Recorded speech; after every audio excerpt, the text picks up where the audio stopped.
I've been an internet marketer for several years now. One thing I've noticed is that a lot of the marketers that create software products are the ones that end up having seven-figure businesses. So that's one of the reasons why you want to get into the software business. I'm not saying that you're going to have a seven-figure business or a six-figure business, but it is a very lucrative industry. Software products, they have a higher perceived value than all other forms of digital products such as ebooks, video courses, audiobooks, etc. And another advantage to getting into the software business is the barrier to entry. There's not much competition out there. If you create a software product that's, you're not going to have much competition with that compared to other forms of products. For example, if you write a how-to book on a certain topic, you're going to have lots of competition for that book. There's going to be lots of other people that's going to write something on similar topic. Okay. Now, this course will cover the following topics. It's going to cover how to come up with ideas for your software product, how to come up with the features to include in your software product, how to find software programmers to create your software product, and how to manage your project. Coming up with ideas for your software. So before you create a software product, you need to know what it's going to bring to the table. You need to know what problems it's going to solve, because that's what what software tools do, is that they solve problems or potential problems. Okay, so first let's start with ourselves. Okay, do you have a problem in your business or personal life that can be solved with a software tool?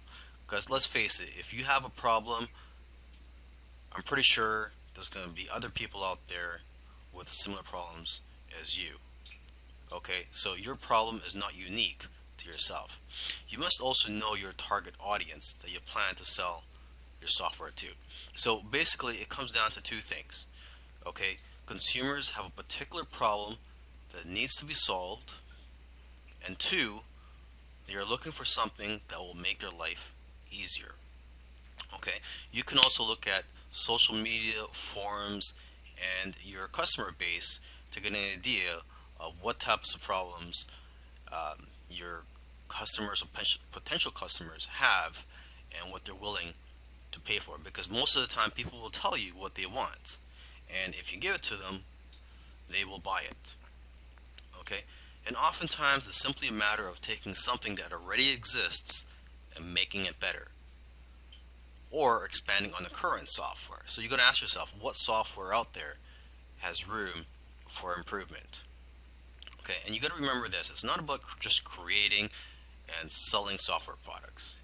There's a lot of money to be made in selling software products. Don't get me wrong, but it's also about knowing what software products to create. So that's why it's important to know your target audience and know what it's like to be in their shoes. All right, so let's talk about coming up with a list of features and details of what your software is going to include. Okay, you got to remember to keep it simple though, because it's not about how many fancy features and buttons that your software has. It's about how the software can benefit the user.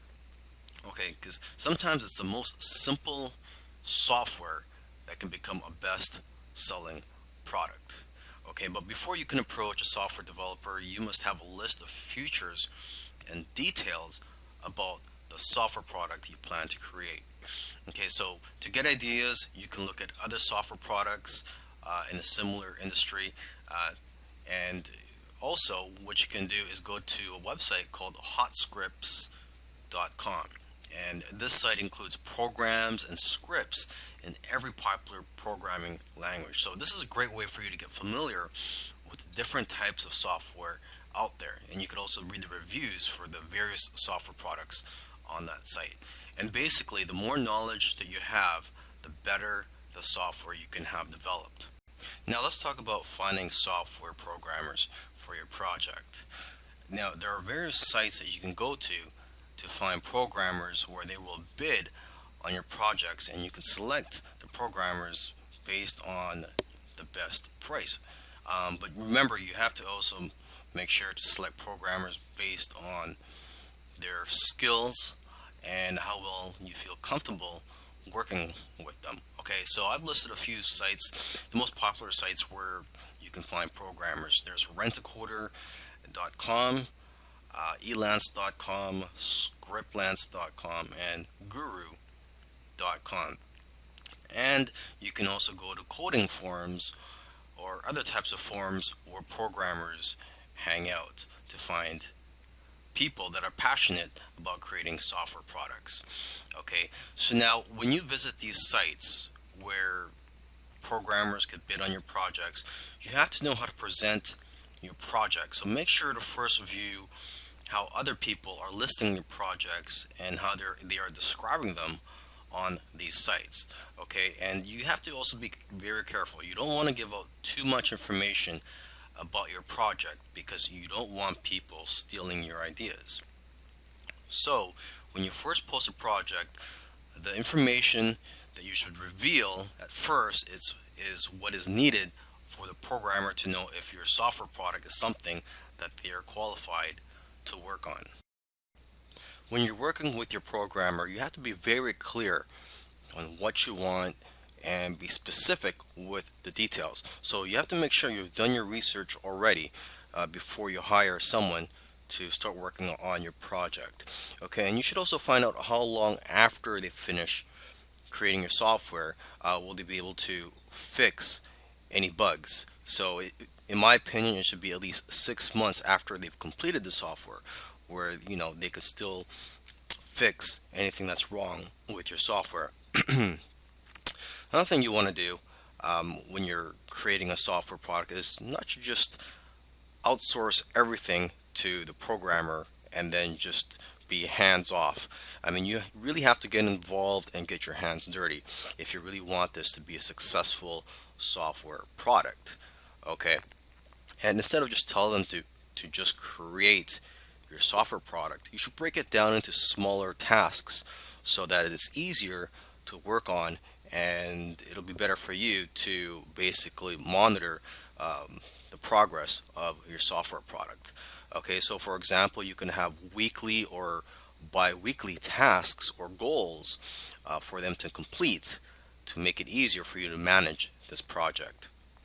Okay, and you could also encourage your programmers or coders by giving them bonuses for doing well on some of the tasks that you give them. Okay, and you also want to let your programmers know ahead of time what your budget is so they know what to expect. And so with that being said, you shouldn't pay by the hour because it's hard to track the actual hours that they work, and that only encourages people to take their time on your project.